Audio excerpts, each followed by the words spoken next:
So this artist, Pamela Nelson, wanted to do something where she took all these clocks that she bought, put in the waiting room, and make a story of it. So she follows the story of this little watch. She grows up to become a clock. Now I actually did that video with her, and it was all old school editing, linear editing, so everything's in these weird kind of linear layers. But it was exactly what she wanted to do, kind of like a cutout animation kind of sort of thing, with a green screen type of element to it. Oh man, seen it in a long time. Yeah, so you just up here for a while. Been going through with him, and then he got into video editing, and here he is. Now I burn candles and work for the zoo. So this there's HDV, there's DVC Pro HD, Digibeta, DV Cam. Yeah, and regular betas will play in the Digibetas as well. So there's a bunch of formats here that we talked about. Before you get too crazy with this, thinking about this, know that a deck like this, a video deck like this Digibeta deck, cost around between 50 and 80 grand, okay, when it came out. Nowadays, the prices are dropping astronomically. So much so that Brent over there gave me a beta deck last week. They're free! They're free! They've dropped so much in price, at least the beta decks have. It's kind of, it's so incredibly what's happened with technology, right? But you still got to have some for legacy reasons, and that's what they have right now. Let's go ahead and continue walking this way. This is a control room for doing live stuff. Sorry, my daughter just texted me. She's here. For doing any kind of live shows, and it can be tapped into any of their studios, okay? And so when you guys in the 101 class are doing your live show coming up, and I think y'all do two because you're in the 15-week curriculum, so y'all be doing two. I think you'll be doing like a live one on location somewhere and then a live one in the studio because the curriculum's changed a little bit for you guys. And it's similar to this. Matter of fact, at one point when our studio went down, we had some problems with it. We had to get an engineer in to fix it. At one point, we came here, and the students actually did a live show here. AMS let them use it. Let's knock it out again. Yeah, exactly. Let's break it. Yeah.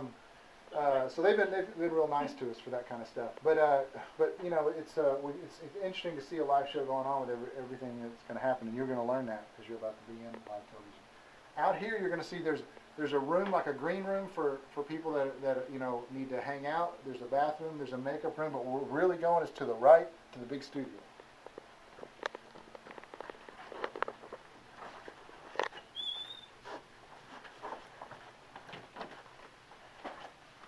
Oh, yeah.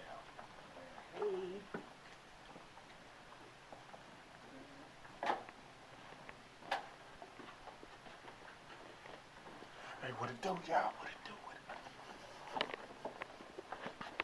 Oh, okay. Now this is something. I had a gig for ESPN. I had to do their show open for a show they had called Outside the Lines. So for about 4 years, they had a show open that I produced, and it was shot here in this room. And a lot of the one-on-ones, a couple of the one-on-ones, we actually worked on the scripts. That was kind of cool to get to work on something that big. Huge, super slow-mo. We used Phantom cameras, shot 1,000 frames a second slow-mo stuff in this room, which required an immense amount of light. So it required big itinerars like that, you know, 10K kind of lights. So this studio is pretty huge, and it's also pretty quiet. You're hearing my echo in it now with the curtains drawn, and it's a separate floor. The floor is built so that it doesn't get echo or shake from the rest of the building, the way it's designed. And yeah, this is what they call Studio A. Traditionally, it costs around $3 grand a day to rent a studio like this. They may be a little different nowadays. It just depends on the pricing schedule and how they're looking at it. That doesn't include all the lights, by the way.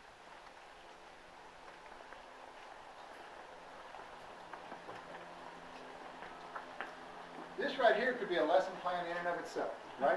Yeah. Because you guys are going to learn about lights, and if you haven't already started talking about babies, zips, Mickeys, Mighties, Scoops, Juniors, Tweenies, Midgets.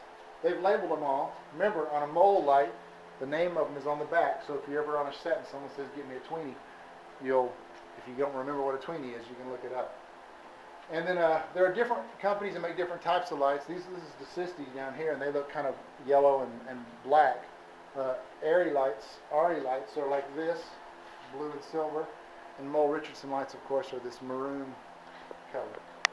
If you look in here, you can see a studio that's got some camera rigs in it.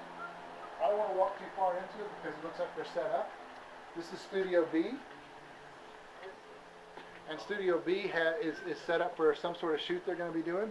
They've obviously got a jib and a couple of cameras, and well, 3 cameras, and one of them's on a jib. And of course, they will be hooked into the control room we were just in to control everything that's happening. All right. What's this jib? This is the jib. A jib is like a crane for cameras. This is the one thing that students request over and over that we buy at the school. We used to try and buy a piece of gear every quarter if we could do it. We don't always do that. But I think at one point it was a Steadicam. Everyone wanted a Steadicam. Well, we got one. Nobody used it. Doesn't matter. So now the jib would probably be the next thing we'd want to get, I would think. Excuse me. Let's continue on.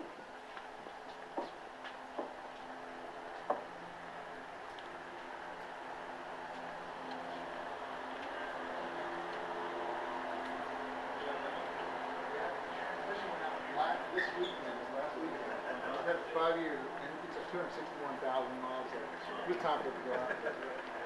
It's never time when he actually does it, you know? Yeah. All right, guys.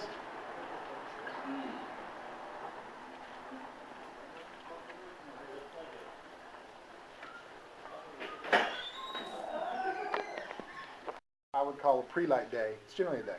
So there would be me and maybe one other guy, and we would light the thing to the director's specs or our specs if we were designing it because we were the DP or the gaffer. And I did a lot of those pre-lights. Because in the old days, AMS only had 2 studios when we were in a different location, and they were in use all the time, and everything was different. So you had to allow for a pre-light day to light something. And then you take the lights down and you light the next one. Now they've got these 3 big, a little bit bigger. This one, C, B we just saw, and A, the big one, and then the Pro one. So they got 4. And then they have a facility in Austin, female IndyCar racer, much like, yeah, Danica wasn't in this league at the time, but Catherine was, so we did that on her. Across the hall, there's a little hotel room, but I don't have a key to get into it. It's kind of cool, a place where if you have like VIP people here, they can decompress and have a little hotel room. The library, it's funny, my little legacy, everywhere I leave when I